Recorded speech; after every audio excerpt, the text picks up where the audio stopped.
Government job में आपका स्वागत है। कल मैंने आपको पार्ट 1 में भारतीय इतिहास के कुछ विषय क्लास 12 हिस्ट्री के पहले चैप्टर का पार्ट 1 पढ़ाया था। उसमें हमने हड़प्पा सभ्यता के बारे में पढ़ा कि हड़प्पा सभ्यता में मुहरे मनके और बाट वो सब कैसे थे, इनके बारे में हमने जाना। आज हम पढ़ेंगे दुर्ग के बारे में कि हड़प्पा सभ्यता में दुर्ग कैसे होते थे। दुर्ग के बारे में हम पढ़ेंगे। उसमें हम दुर्ग में आज हम पढ़ेंगे कि वहाँ पर दुर्ग कैसे निर्माण होता था, दुर्ग क्या होता था और दुर्ग बनाने उसमें उनके क्या क्या सुराग मिले थे कि यहाँ पर दुर्ग बनाए जाते थे। हड़प्पा सभ्यता में हड़प्पा बस्तियों में एक छोटा सा ऊंचा पश्चिमी तथा एक बड़ा लेकिन निचला पूर्वी भाग है। दुर्ग के बारे में हम आपसे बात कर रहे थे कि हड़प्पा बस्तियों में एक छोटा पर पश्चिमी और ऊंचा भाग है तथा एक बड़ा लेकिन वो निचला भाग है। इसके बारे में हम पढ़ेंगे और इसमें कहा है कि ऐसे हमें स्थल मिले हैं। गुजरात के धोलावीरा और लोथल जैसे स्थलों पर हमें दुर्ग के संकेत मिले हैं, हालांकि वो अभी नष्ट हो चुके हैं। उसके बारे में हमने कल पढ़ा था कि दुर्ग नष्ट हो चुके। आपको ये जानकर हैरानी होगी कि धोलावीरा गुजरात और लोथल में पूरी बस्ती किलेबंद थी। पूरी बस्ती किलेबंद मतलब कि पूरी बस्ती दुर्ग से घिरी हुई थी। दुर्ग उनकी रक्षा का बहुत ही सुरक्षा कवच था और दुर्ग बनाने के लिए बहुत ही फायदेमंद होते थे और उन समय लोग दुर्ग बनाते थे। दुर्ग से उनकी राज्य की, उनके लोगों की और उनकी सभी समस्याओं की पूर्ति होती थी। आज हम पढ़ेंगे हड़प्पा में गृह स्थापत्य कला। गृह स्थापत्य मीन हड़प्पा में लोग घरों का निर्माण कैसे करते थे। आइए हम जानते हैं कि लोग घर किस प्रकार से बनाते थे। हड़प्पा में घर है वो ईंटें तथा ईंटे को धूप में सुखाकर या मिट्टी में पकाकर ईंटें बनाई जाती थी और उन्हें फिर चबूतरों का निर्माण किया जाता था और उसके आसपास में अगल बगल में उसका निर्माण किया जाता था। अभी हम पढ़ेंगे कि हड़प्पा में यहाँ एक आंगन मिला है। हड़प्पा में एक आंगन मिला है जिसके चारों ओर कमरे बने थे। हड़प्पा में एक आंगन मिला है जिसके चारों तरफ एक ही आंगन है, उसके चारों तरफ कमरे बने हुए थे और उस कमरे में जहाँ वो आंगन मिला है वहाँ पर गर्मी और शुष्क मौसम में खाना बनाने और कटाई करने जैसी गतिविधियों के प्रमाण मिले हैं। उस आंगन में वहाँ लोग खाना बनाने थे और कटाई जैसे कार्य भी करते थे। यहाँ पर लोग एकांतता को महत्व देते थे। एकांतता मीन अकेले रहने में लोग बहुत ज़्यादा पसंद करते थे क्योंकि अकेले उन्हें बहुत अच्छा रहना लगता था। अभी हम पढ़ेंगे कि उनमें घर में एक ईंटों से बना स्नानगार भी मिला है। स्नानगार बहुत ही इम्पोर्टेंट होता है और वो हड़प्पा सभ्यता में स्नान के संकेत मिले हैं। वहाँ पर एक स्नानगार मिला है जिसकी नाली जहाँ से पानी जाता है सड़क की नाली से जुड़ी हुई थी। स्नानघर की नाली है वो सड़क की नाली से जुड़ी हुई होती थी। अभी हम आगे देखेंगे कि वहाँ पर कई आवास थे, उनमें कुओं के संकेत भी मिले हैं। वहाँ पर मिले कई आवासों में कुएं भी मिले हैं। कुएं बहुत ही इम्पोर्टेंट होते हैं। कुएं हमें पानी देते हैं, जल संचयन के लिए होते हैं तथा सिंचाई के लिए भी कार्य करते हैं। कुएं के संकेत में कुएं का प्रयोग बाहर से आने वाले लोगों राहगीरों द्वारा किया जाता था। कुएं बहुत ही सहायकमंद होते थे उस समय। और मोहनजोदड़ो में आप जानकर हैरान होंगे कि मोहनजोदड़ो में उस वक्त 700 से अधिक कुएं मिले। आपको मालूम है 700 से अधिक कुएं के संकेत कहाँ मिले हैं? मोहनजोदड़ो में। ये बहुत ही इम्पोर्टेंट है कि 700 से अधिक कुएं कहाँ मिले हैं, तो आप बताएंगे मोहनजोदड़ो। अभी हम हड़प्पा में नालियों के बारे में पढ़ेंगे। नालियाँ एक बहुत ही खास पार्ट है हड़प्पा सभ्यता में, क्योंकि नालियाँ से वो घर के लोगों को जो यूज़ करते थे गंदा पानी, वो गंदा पानी नालियों से सड़क की गलियों से उसको एक अलग लाया जाता था और तब उसको नदी या कुंड में इकट्ठा करके उसको बाहर निकाला जाता था। अब तक खोजी गई प्राचीन प्रणाली कौन सी है? नालियाँ हैं वो अब तक खोजी गई सबसे प्राचीन प्रणाली है। हर आवास की गली को नालियों से जोड़ा गया, क्योंकि हर आवास में गंदा पानी होता है जो जो यूज़ करते हैं वो, इसलिए नालियाँ बहुत ही इम्पोर्टेंट होती थी कि नालियों से हर घर का गंदा जल निकाला जाता था। तथा जो मुख्य नाले थे वो गारे में जमाई ईंटों से बने थे। मुख्य नाले गारे में जमाई ईंटों से बने थे। घरों की नालियाँ पहले एक होदी या मल कुंड में खाली होती थी। मैंने कहा ना कि जब वो नालियाँ गली में जाकर एक होदी या मल कुंड में खाली होती थी। अब हमने जाना कि जो नालियाँ हैं वो बहुत इम्पोर्टेंट होती हैं और वह गारे में जमाई ईंटों से बनाई जाती हैं तथा उन नालियों को पहले एक होदी या मल कुंड में खाली होना होता था। अभी हम पढ़ेंगे मलबे के बारे में। मलबा क्या होता है? मलबे से स्पष्ट ही है कि वो रेत से बना होगा। रेत मीन की वो धूल, धूल के छोटे छोटे ढेर को मलबे कहते हैं। वहाँ पर हड़प्पा में धूल के छोटे छोटे कई ढेर मिले हैं, उसे मलबा कहते हैं। और आगे हम जानेंगे कि दुर्ग, दुर्ग क्या होता है। दुर्ग में एक माल गोदाम जो ईंटों से बने केवल निचले हिस्से से है। दुर्ग में एक ऐसा गोदाम मिला है जो ईंटों से बने थे, लेकिन वर्तमान में उसके कुछ निचले हिस्से भी शेष है। बाकी ऊपर वाले हिस्से जो ईंटों से बने थे वो नष्ट हो चुके हैं। और यहाँ पर एक विशाल स्नानघर जिसका आकार आयताकार है मिला है। जलाशय है जो चारों ओर से एक गलियारे से घिरा हुआ है। यहाँ पर एक विशाल स्नानघर मिला है जो जो जलाशय आयताकार जलाशय है जो चारों ओर से एक गलियारे से घिरा हुआ है तथा वो जलाशय है उसके उत्तर तथा दक्षिण में सीढ़ियाँ बनी हुई है। यहाँ से लोग चढ़ते हैं, उस जलाशय में आते हैं, स्नान करते हैं। फिर यहाँ पर कक्ष बने हुए हैं, उस कक्ष में वो जाते हैं और आराम करते हैं। और उत्तर में एक गली और दूसरी ओर एक छोटी सी संरचना में 8 स्नानघर मिले हैं। वहाँ पर हड़प्पा सभ्यता में उत्तर में एक छोटी सी गली है, दूसरी ओर वहाँ पर 8 स्नानघर के संकेत मिले हैं। आपको पूछे कि 8 स्नानघर के संकेत कहाँ मिले हैं तो हमें बताना है कि हड़प्पा सभ्यता में। अभी हम हड़प्पा सभ्यता में समाधान के बारे में जानेंगे। ये बहुत इंपॉर्टेंट है। इसमें से कुछ न कुछ तथ्य यूपीएससी जरूर पूछती हैं। इसमें प्रमुख विधि है समाधानों का अध्ययन। समाधानों का अध्ययन लोग कैसे करते थे उसके बारे में आज हम जानेंगे कि मिस्र के विशाल पिरामिडों में कई पिरामिड राजकीय समाधान थे जहाँ बहुत बड़ी मात्रा में धन संपत्ति दफनाई जाती थी। ये हड़प्पा के समकालीन थे। मिस्र हैं, वहाँ पर पिरामिडों के कई संकेत मिले हैं। उस पिरामिडों में कई राजकीय पिरामिड थे, समाधान थे जहाँ बहुत बड़ी मात्रा में धन संपत्ति मीन कि वहाँ के लोग विश्वास करते थे कि उनके साथ धन संपत्ति दफनाई जाने से उन्हें आगे के जीवन में उनके लिए काम आएगी, उनको वे प्रयोग करेंगे। ये हड़प्पा के समकालीन थे, बहुत पुराने समय के थे।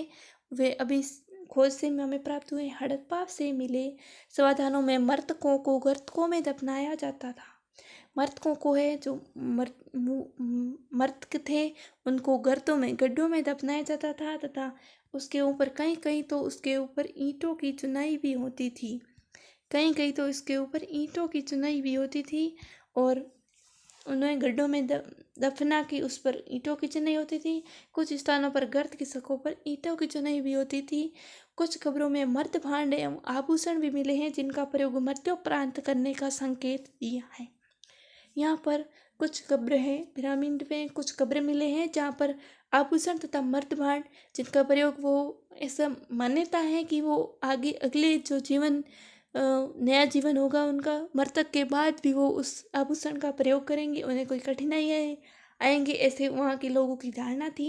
1980 के दशक के मध्य में हड़प्पा के कब्रिस्तान में हुए उत्खननों में एक पुरुष की खोपड़ी के समीप शंख के 3 सल्लों, जैस्पर, उपरतन के मनके तथा सैकड़ों की संख्या में सूक्ष्म मनकों से बना एक आभूषण मिला था।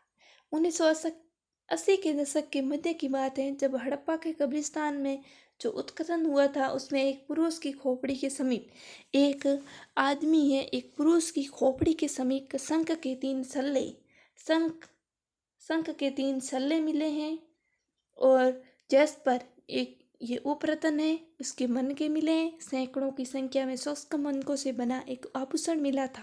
विलासिता वस्तुओं के पहले वर्ग में रोजमर्रा के उपयोगी वस्तुओं जिन्हें पत्थर अथवा मिट्टी जैसे पदार्थों से आसानी से बनाया जा सकता है, जैसे चक्कियाँ, मर्तबान, सुइयाँ, झावा। विलासिता, विलासिता मीन कि वो आराम की जो वस्तुएं होती हैं उसके पहले वर्ग में हमें रोज़मर्रा की उपयोगी वस्तुएं जिनमें पत्थर अथवा मिट्टी जैसे पदार्थों से आसानी से बनाया जा सकता था। जो विलासिता के पहले वर्ग में पत्थर तथा मिट्टी से उस पदार्थों को आसानी से बनाया जा सकता था, जैसे चक्कियाँ। चक्कियाँ हमें ज़्यादातर हमने पहले भी पढ़ा था कि अतुल चक्कियाँ क्या होती है। अतुल चक्कियाँ ये एकमात्र साधन थी उस समय अनाज को पीसने के लिए। मर्द भांड, सुइयाँ, जावा आदि सब है वो पत्थर अथवा मिट्टी से उनके रोजमर्रा के जीवन में उपयोग के लिए ये वस्तुएं बनाई जाती थी।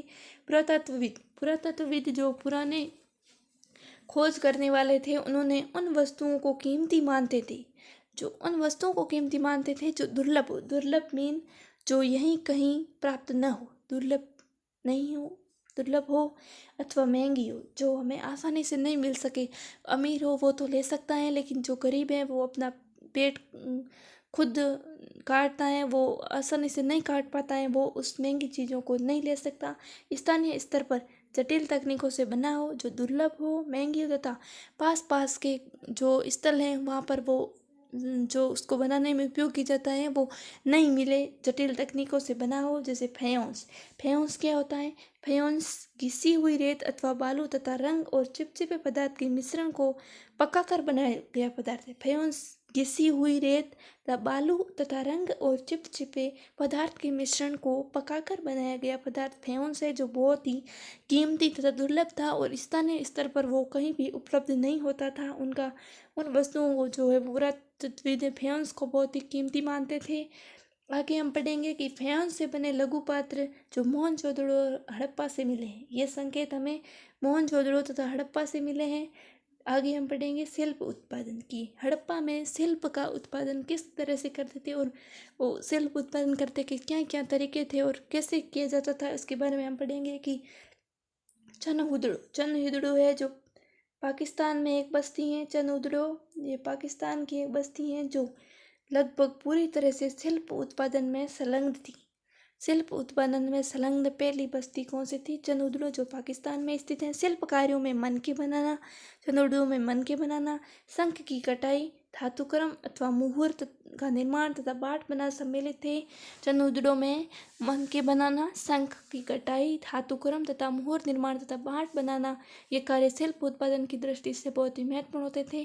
कार्नियल लाल रंग का, अभी हम पढ़ेंगे कि मुहूरे मनके कैसे बनाए जाते थे, मनके का निर्माण कैसे होता था, इसके बारे में हम जानेंगे। कि मनके कार्नियल एक पत्थर है जो लाल रंग का है। जेस्पर, स्फटिक, क्वार्ट्ज तथा सैलकड़ी जो बहुत ही मुलायम है, जैसे पत्थर, तांबा, कांसा तथा सोने जैसी धातुएं तथा शंख, फयोंस तथा और पक्की मिट्टी सभी का प्रयोग मनके बनाने में होता था। इन सभी से वहाँ पर तरह तरह के मनके बनाए जाते थे। कुछ मनके 2 से अधिक पत्थरों को काट कर बनाए जाते थे। कुछ मनके हैं जो एक पत्थर और दूसरा पत्थर उसको काट करके मनके बनाए जाते थे।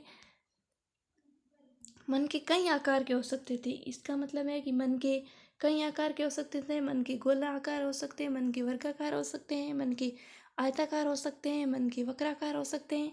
मनकों को चित्रकारी के माध्यम से सजाया गया था और कुछ पर चित्रकारी के रेखा चित्र उकेरे गए थे। मनकों पर चित्रकारी के माध्यम से उसे सजाया जाता था। कुछ मनके सैलकड़ी चूर्ण के लेप को छांचे में ढालकर तैयार किए जाते थे। कुछ मनके थे वो सैलखड़ी नामक जो मुलायम पत्थर है उसके जो चूर्ण है उसको उस मनके बनाने के छांचे उसमें डालकर उससे ढालकर तैयार किए जाते थे। कार्नियल का लाल रंग उत्पादन के विभिन्न चरणों में मनकों को आग में पकाकर प्राप्त किया जाता था। जो कार्नियल का लाल रंग है वो उत्पादन के विभिन्न चरणों में आग में पकाकर प्राप्त किया जाता था। और कार्नियल है वो बहुत ही कीमती पत्थर होता है।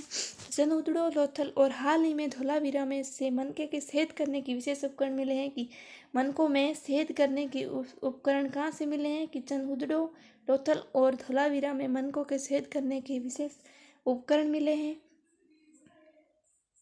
आगे हम पढ़ेंगे कि नागेश्वर तथा बालाकोट जो विभिन्न स्थल हैं वहाँ पर नागेश्वर जो गुजरात में स्थित है तथा बालाकोट जो पाकिस्तान में स्थित है, ये दोनों बस्तियाँ, इन दोनों बस्तियों के बारे में अभी पढ़ने जा रहे हैं। ये दोनों बस्तियाँ समुद्र तट के समीप स्थित हैं। ये दोनों बस्तियाँ हैं वो समुद्र तट के समीप स्थित हैं, जिनमें ये शंख से बनी वस्तुओं, जिनमें चूड़ियाँ, करचियाँ तथा पच्चीकारी की वस्तुएं सम्मिलित हैं, के निर्माण के विशिष्ट केंद्र हैं।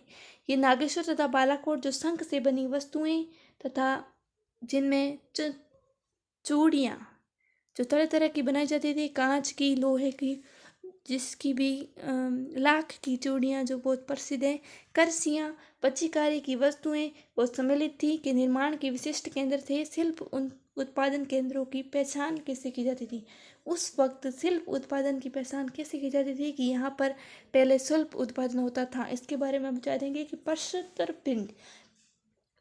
पिंड जहाँ पर भी मिले होते थे, लोग पहचान लेते थे कि ये एक शिल्प उत्पादन का केंद्र था। पूरे संघ जहाँ मिले हो वहाँ शिल्प के उत्पादन केंद्र थे। तांबा इस्क जैसा कच्चा माल जहाँ हो वहाँ अपूर्ण वस्तें हो, जहाँ पर त्याग दिया गया कच्चा माल हो वहाँ भी, तथा कूड़ा करकट शिल्प उत्पादन के केंद्र का सबसे महत्वपूर्ण स्रोत है। ये शिल्प उत्पादन केंद्रों की पहचान है। छोटे विभिन्न केंद्रों के अतिरिक्त मोहनजोदड़ो तथा हड़प्पा जैसे बड़े शहरों में भी शिल्प उत्पादन का कार्य किया जाता था।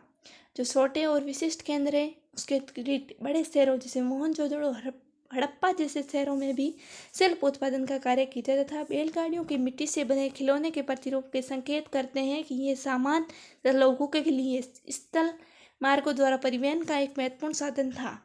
नदी मार्गों और साथ ही तटीय मार्गों का भी प्रयोग किया जाता था। उस वक्त बैलगाड़ियों की मिट्टी से बने खिलौने के प्रतिरूप करते हैं कि ये लोगों के लिए स्थल मार्गों द्वारा परिवहन का एक महत्वपूर्ण साधन क्या था? कि बैलगाड़ी है वो लोगों द्वारा स्थल मार्ग पर परिवहन का महत्वपूर्ण साधन बैलगाड़ी थी। नदी मार्ग और साथ ही तटीय मार्गों का भी प्रयोग किया जाता था। अफगानिस्तान में सौरतकुई लार्जवन मणि के सबसे अच्छे निकटतम स्रोत हैं। ये वो अच्छे स्रोत के निकट स्थित था। कौन? अफगानिस्तान का सौरतकुई जो लार्जवन मणि के सबसे अच्छे निकट के स्रोत स्थित है। लोथल जो कार्नियल गुजरात में पड़ोस में स्थित है। सेलकड़ी दक्षिणी राजस्थान और उत्तरी गुजरात से, और धातु राजस्थान जो कि मिले हैं के स्रोतों के निकट स्थित था। राजस्थान के खेतड़ी अंचल तांबे के लिए, जो राजस्थान का खेतड़ी है वो तांबे के लिए बहुत प्रसिद्ध है। तथा दक्षिण भारत सोने के लिए प्रसिद्ध है। कि इलाकों में यदाकदा मिलने वाली हड़प्पाई पुरावस्तुएं व्यापार संपर्कों की संकेतक हैं।